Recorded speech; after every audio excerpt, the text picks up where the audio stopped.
We're ready to talk about the Anabaptists. Okay, that's the title for today's lesson, the Anabaptists. We actually have to cover a few things leading up to that. But the Anabaptists. Okay. The name Anabaptist means rebaptizer. And the name Anabaptist was not a name, to my knowledge, that any group of people ever took for themselves. It's a name that was given to them by their enemies, and it was a name given to people who didn't accept infant baptism, who didn't accept state church baptism, but who, when people got saved, they baptized them.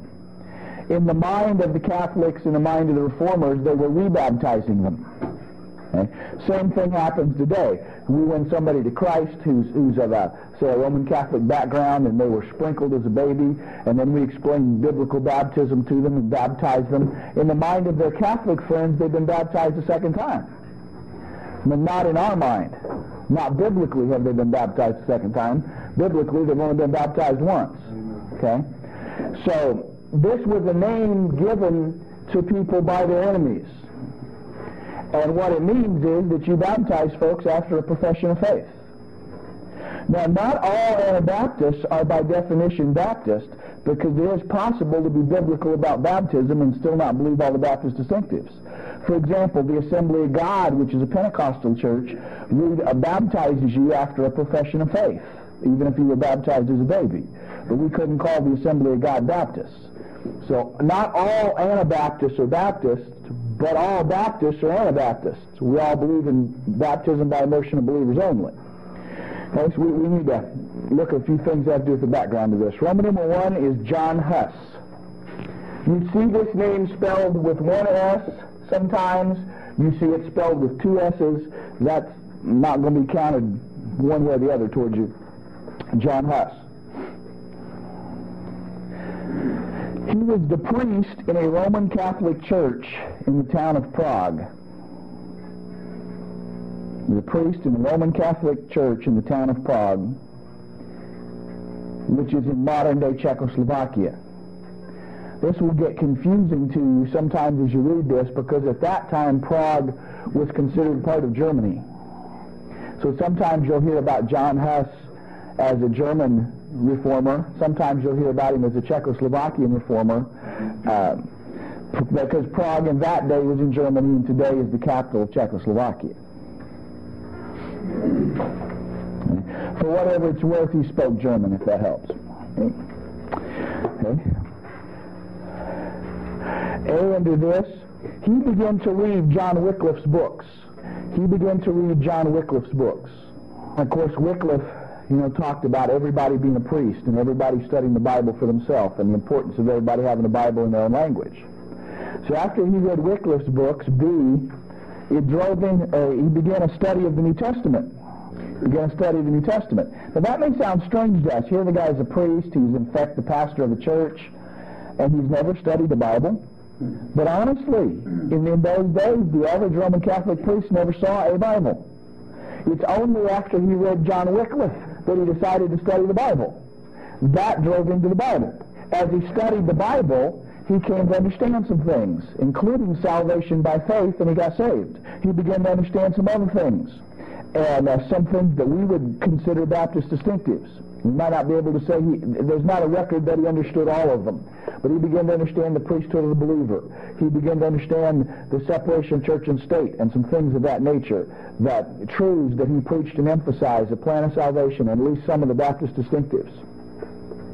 And he began to preach this very openly. And see, Huss attracted a great following. And for years the Roman Catholic Church didn't bother him. And I'm going to tell you why they didn't bother him. This is a period of time referred to in Roman Catholic history as the Babylonian captivity.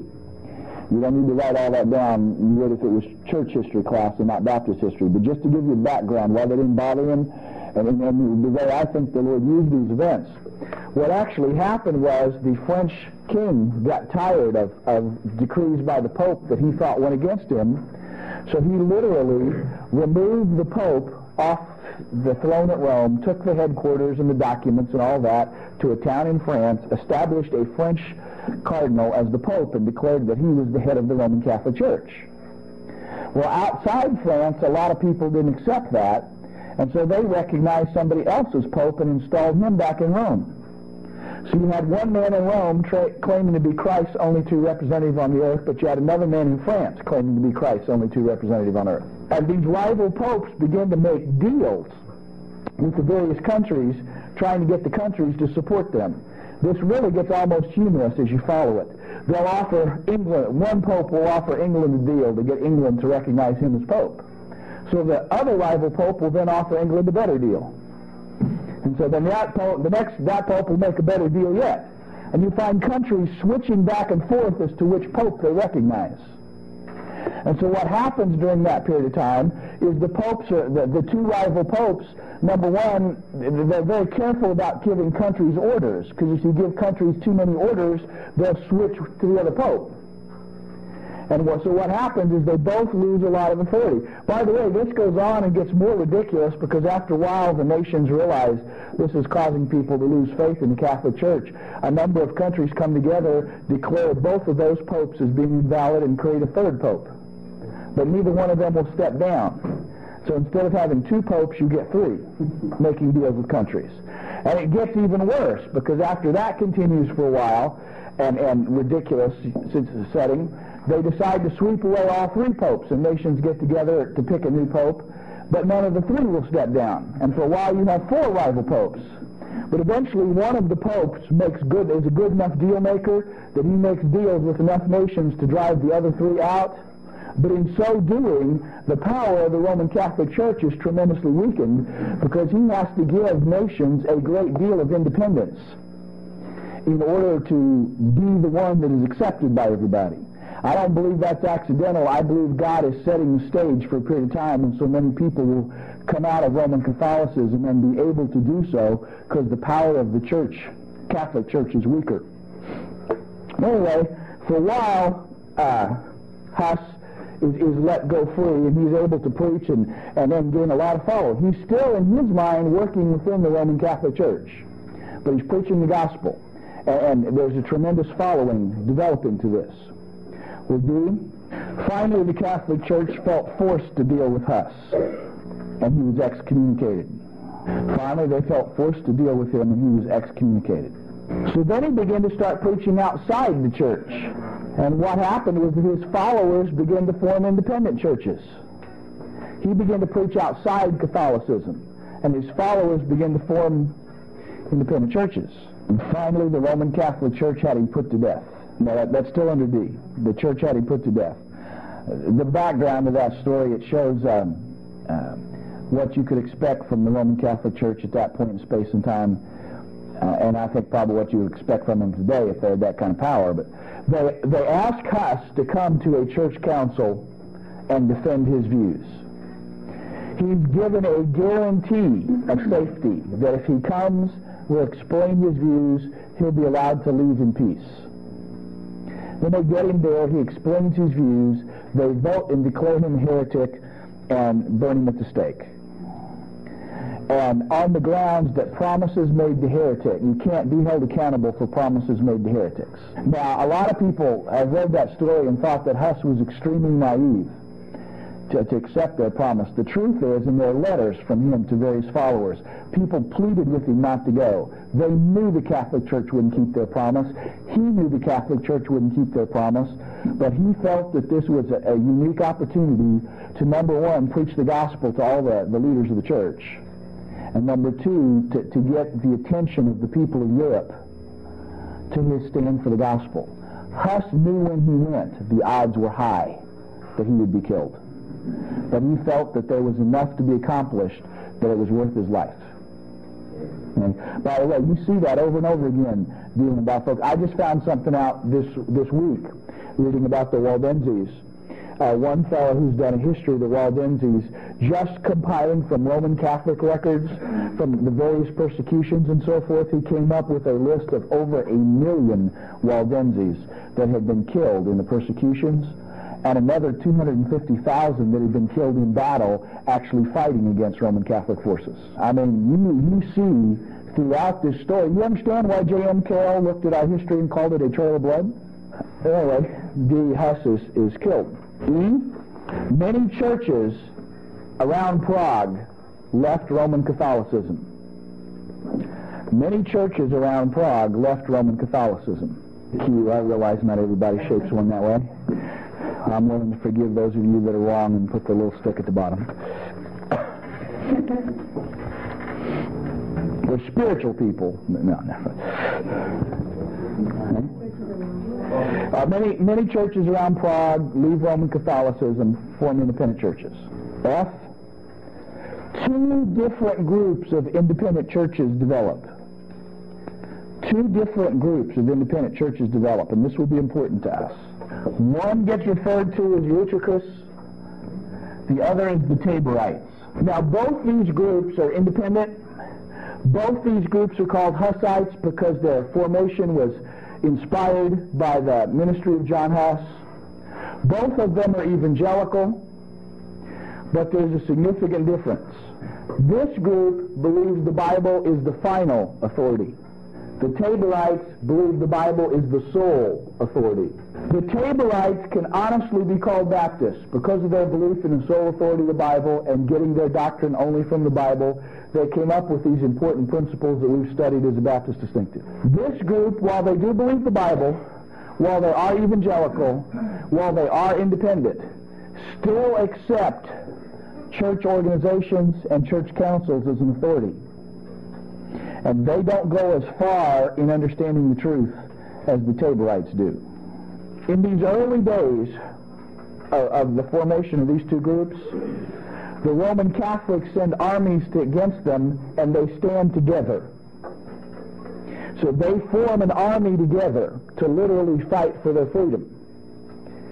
And as long as they were together in this battle, they keep winning battles against Roman Catholic armies. Now, I want you to put that down. That's important. As long as these two groups fought together.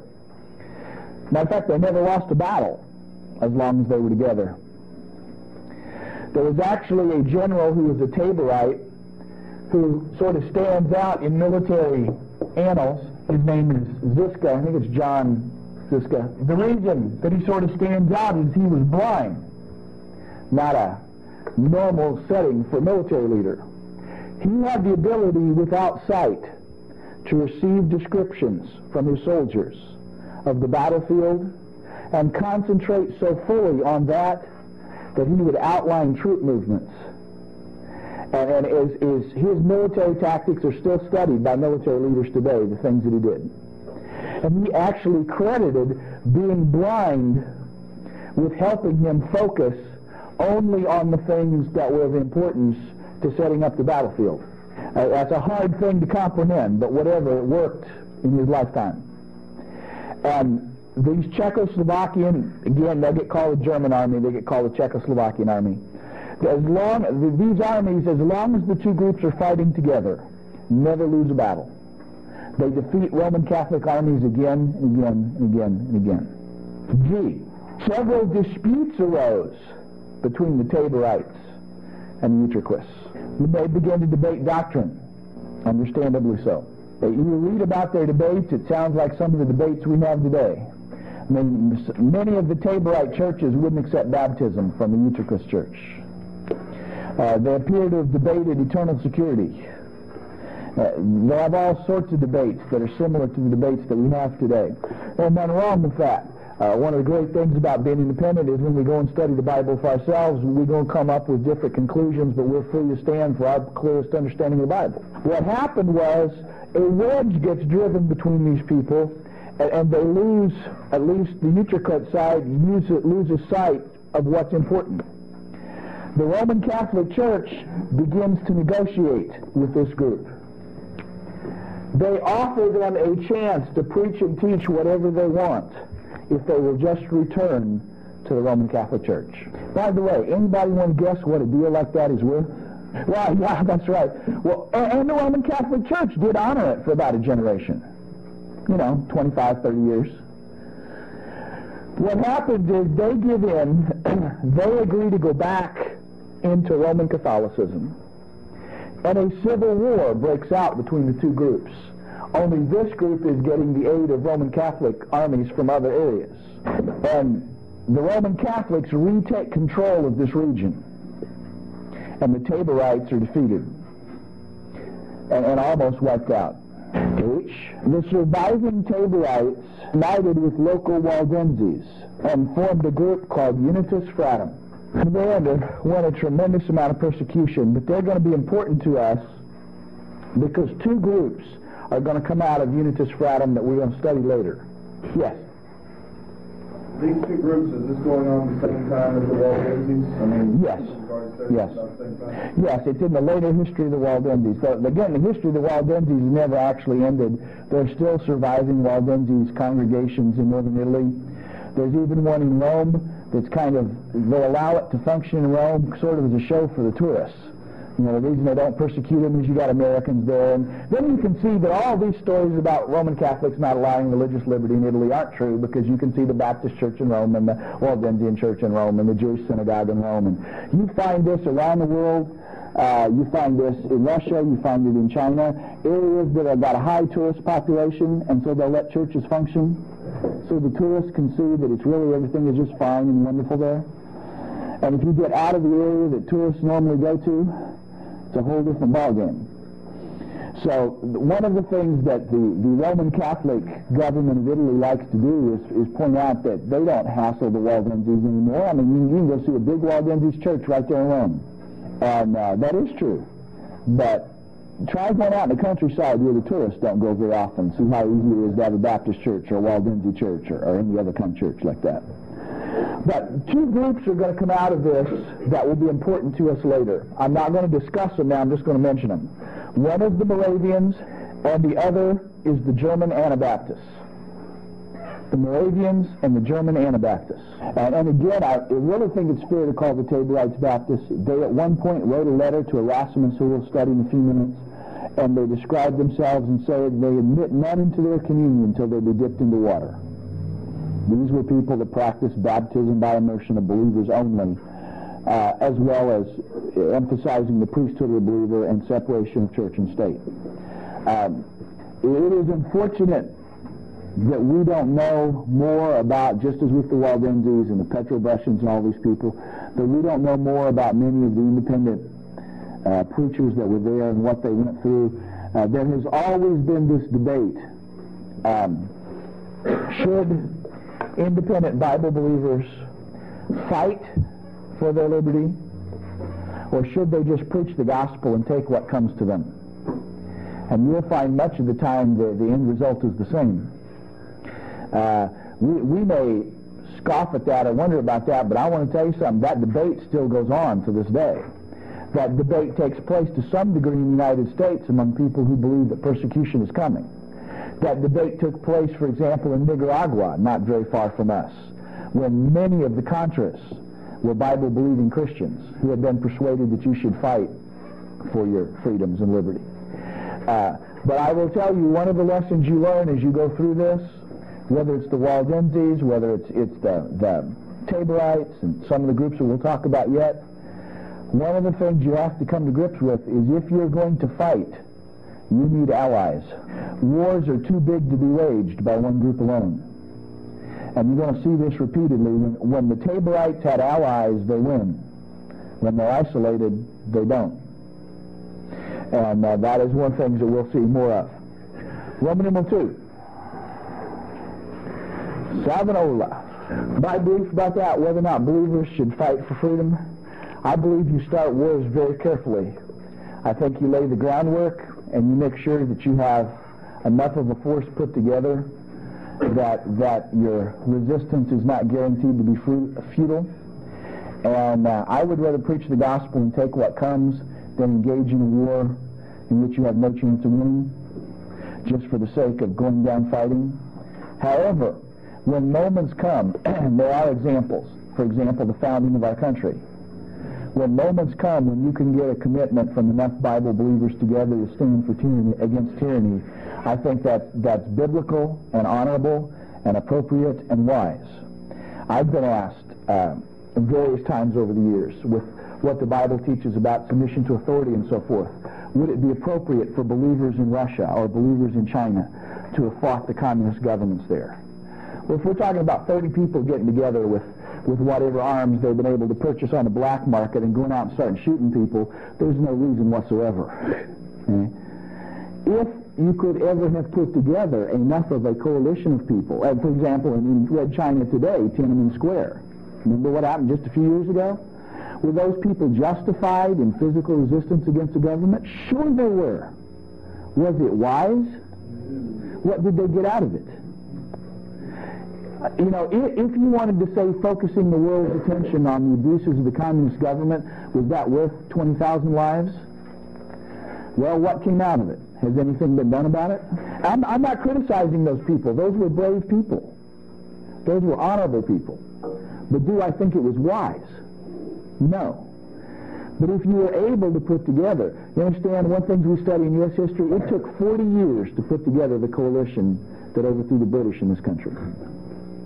Okay? If you could put together a coalition, and the British had to get pretty bad before you could put that many people together. If you could put together a coalition that overthrew a tyrannical government, I say have at it. That's worth dying for. But just to put on a demonstration of force, and I have known people, we have this a little bit here, just in Florida, much more isolated example, but we've got a fundamental Baptist preacher who's in jail now, who I know, who's a friend of mine, and I think the state was wrong in ever coming after him. But he, in the course of this, they're trying to arrest him. He went and got a shotgun. But what's the point of getting the gun if you're not going to shoot somebody? So now he's in jail for firearms violation. Did that accomplish anything? Now, I'm saying it's the state's fault. They started it. Okay? But I'm not going to don't go get a gun if you don't intend to shoot anybody, if you're not ready at that point. And don't shoot anybody unless you're ready to die. Okay? I mean, that is a point. I'm not belittling that preacher. He was put in unfair pressure. Who knows what we'd do if we were put in that kind of pressure? I'm not belittling him. My point is, and I know a lot of folks that are arguing this and debating this today, is it time to get together and form arms and so forth. It's a noble and honorable thing to be willing to fight and die to resist tyranny, but timing is everything. And timing is everything. One of the key things, and this is U.S. history, so I'm not going to spend a lot of time on it, one of the key things in America's struggle for independence is when George Washington, who was already such a significant leader in Virginia, switched sides and decided it was time to fight. You need people that have public appeal and following before it's time to do that. That is, of course, why communist countries are so careful to control the media, to try and keep any such people from getting in that position. So my own position is I do not criticize anybody who fights against tyranny at any time. But I believe the timing is everything in this. And the timing would have to be right before I would do that. But I know enough about this. You do not start talking about using guns unless you're willing and ready to use guns. And don't use guns unless you're willing to die. If it's not worth dying over, don't get this thing started. Because most of the time, when folks have gone, and we're going to talk about this again when we get to the German Anabaptists relatively soon. The German Anabaptists started a revolution in which most of them died. What do you get out of that? Savonarola, he's not really a Baptist or an Anabaptist, but I wanted to mention him anyway. He sort of fits into the scheme of things. He's an Italian Roman Catholic priest who began to preach justification by faith, the sole authority of the Bible, and began to preach against the corruption of the Roman Catholic Church. He was a Italian Roman Catholic priest who began to preach justification by faith, the sole authority of Scripture, and against the corruption of the Roman Catholic Church. And he never came out of the church. He never went as far as baptism by immersion of believers only. I can't count him a Baptist. But he does do this. He focuses a tremendous amount of attention on the plan of salvation in the Bible. And I don't think that it's accidental that this happens right before a big resurgence of Baptist principles. I think God used him to help set the stage, even though I could not call him a Baptist. And he was so strong in his preaching that Pope Alexander VI, who was one of the most corrupt popes, one of the Borgia popes, the one who openly kept a harem and married his children off to the crown princes of Europe and so forth, and the one who had his own crew of poisoners to take care of people that were, shall we say, inconvenient. He offered Savonarola a cardinal's cap, which would have made him one of the ruling members of the church, in order to get him quiet. Cardinals wore these red hats. Savonarola responded by saying if he wore a red hat, it would be a hat of blood. And that was virtually prophetic.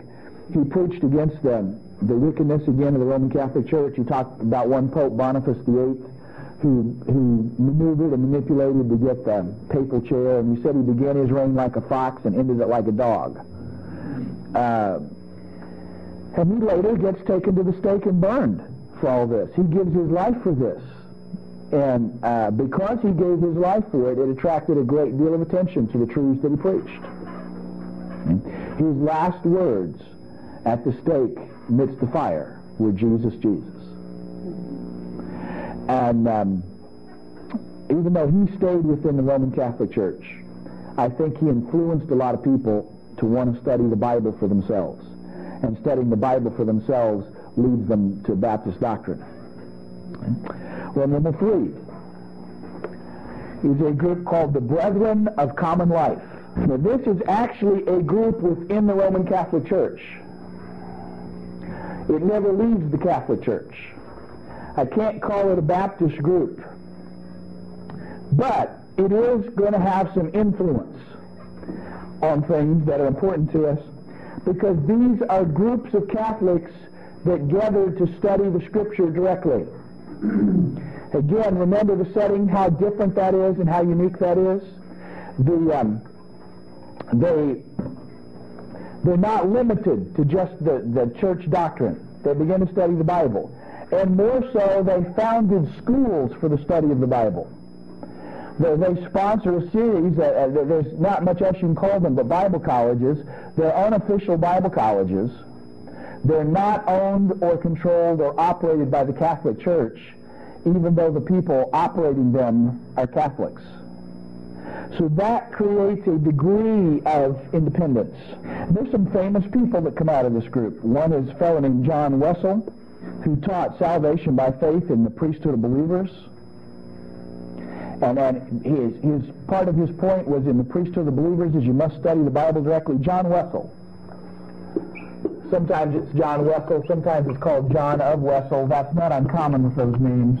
Many of the last names of these people have to do with the village they're from. John of Wessel. And he gets thrown into prison and he dies there. But he influences people to study the Bible for themselves.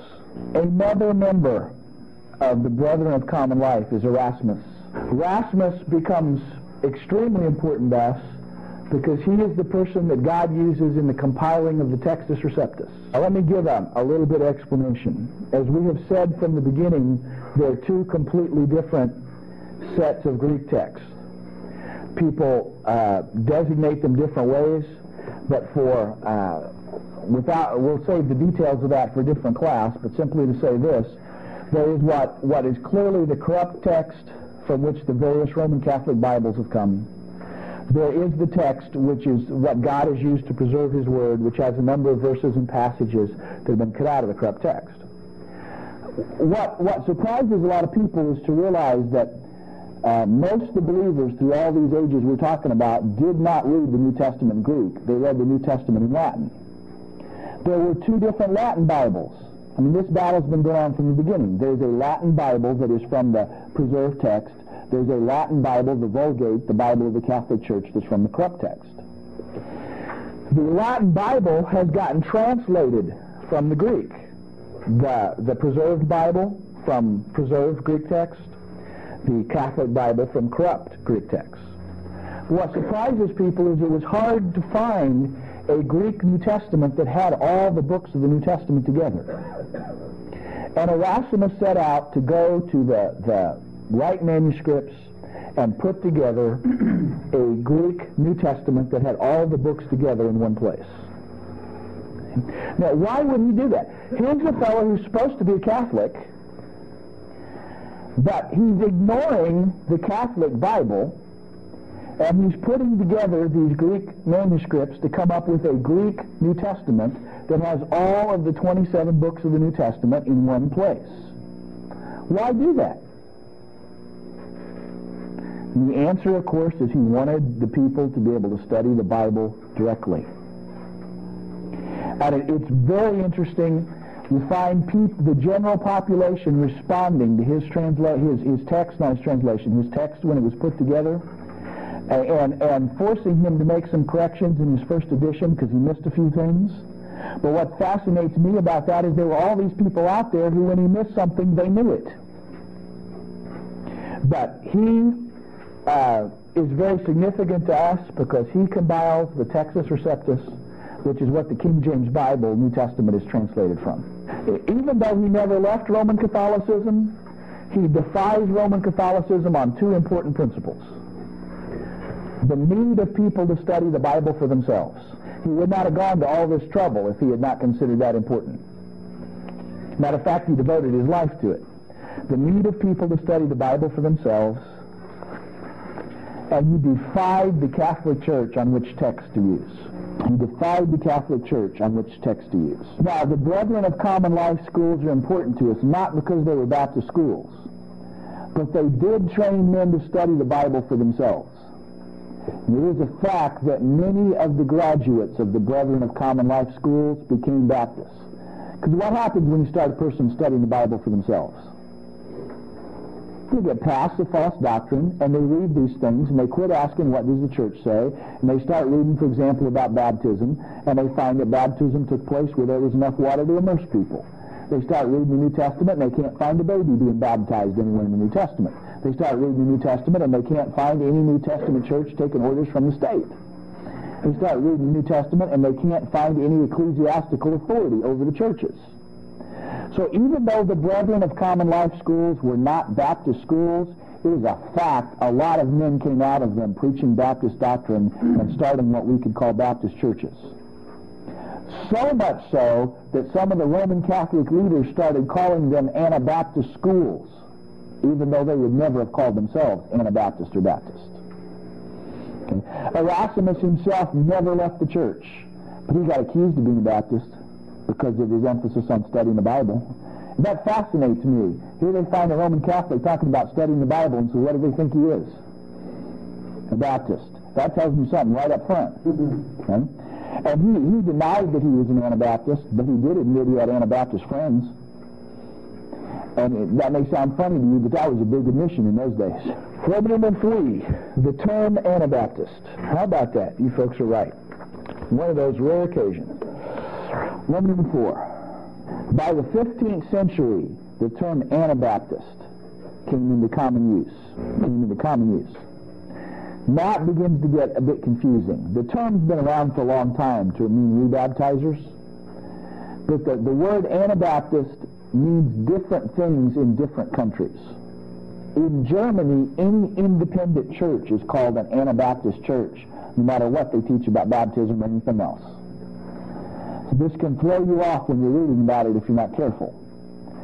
In Germany, an Anabaptist is any independent.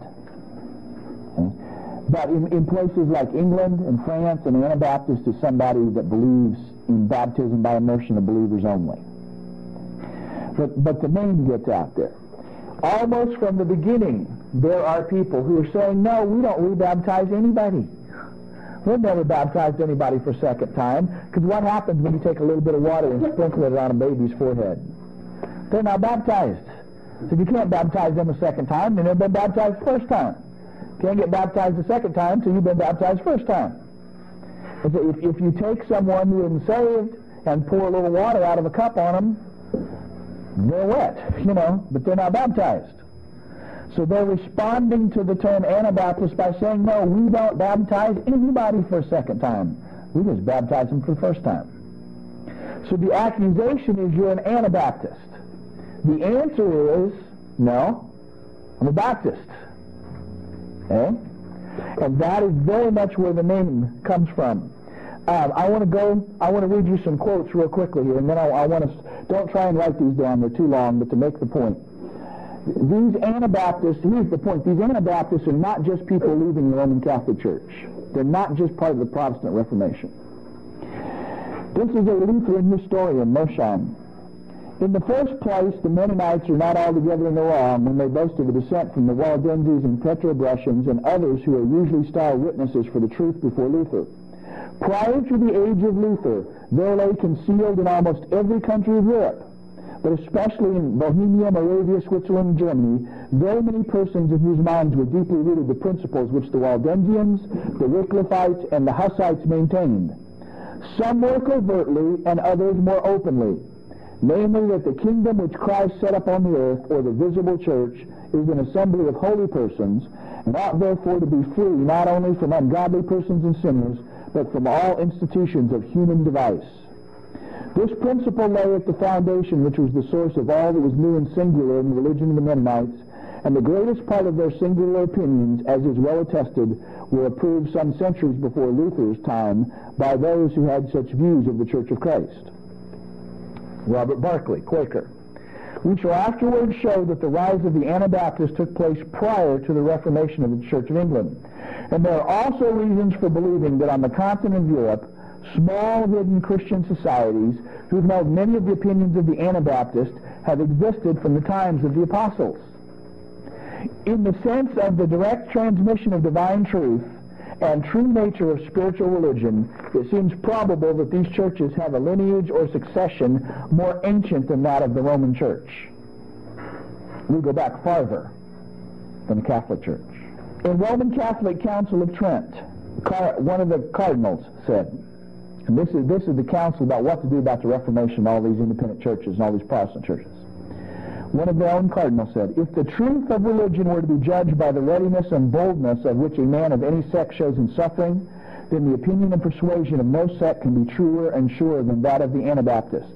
Since these have been none for these 1,200 years past that have been more generally punished, or more cheerfully or steadfastly undergone, and even offered themselves to the most cruel sorts of punishment than these people. He said, if you would judge anybody by their willingness to stand up under persecution, said these Anabaptists have been taking persecution for 1,200 years. That's a big statement from Roman Catholic in writing in 1500s. Isaac Newton, you remember law of gravity? We'll consider him the great scientist of all time. He was also a theologian. He wrote a lot of commentaries in the Bible. He also wrote about church history. And even though he was not a Baptist, he makes this statement in his church history book, that the Baptists were the only Christians who had not symbolized with Rome. He said they're the only group that didn't come out of Rome. I want you to get this down in the few minutes that we have left. I'll even check my Roman numeral to make I got it right. Roman numeral 5. 5 stages of Baptist history. We have now gone far enough, I believe, to look at this way. But there are 5 stages of Baptist history. Number 1 is the New Testament churches. The New Testament churches. Churches that come right out of the New Testament and then started by the churches that we read about in the New Testament and so forth. Stage 1, the New Testament churches. Stage 2, independent churches called by various names. Independent churches called by various names like, these names ought to sound familiar to you. Cathari, Celtic Christians, Montanus, Novatians, Donatists, and Paulicians. Cathari, Celtic Christians, Montanus, Novatians, Donatists, and Paulicians. Boy, didn't this have the ring of a real involved test question to it? You know, the 5 stages of Baptist history with examples of each. Who knows? I haven't done the test yet. It just has that feel to it, though. Yeah, Cathari, Celtic Christians, Montanus, Novatians, Donatists, and Paulicians. 3rd stage, independent churches called Waldenses, Lollards, Albigenses, Petrobrusians, Henricians, Arnoldists, Berengarians, Taborites, Bogomils. Let me go through that real quick again. Waldenses, Lollards, Albigenses, Petrobrusians, Henricians, Arnoldists, Berengarians, Taborites, Bogomils. Fourth stage, Anabaptist. They start calling all these people that came out of all these backgrounds Anabaptists. Because in the fourth stage, we're being defined by our enemies. They're writing the books that get published without getting burnt. So in the fourth stage, they're Anabaptists. But as freedom grows in Europe and then comes to the United States, we get to write our own books and have them survive. And so they're not defining us anymore, we're defining us. And so in the fifth stage, we're called Baptists. And so when somebody tells you you're a Protestant and you didn't start till the 1500s or something, they do not know what they're talking about. Because the New Testament church is the Celtic Christians, is the Waldenses, is the Taborites, is the Anabaptists, is the Baptists.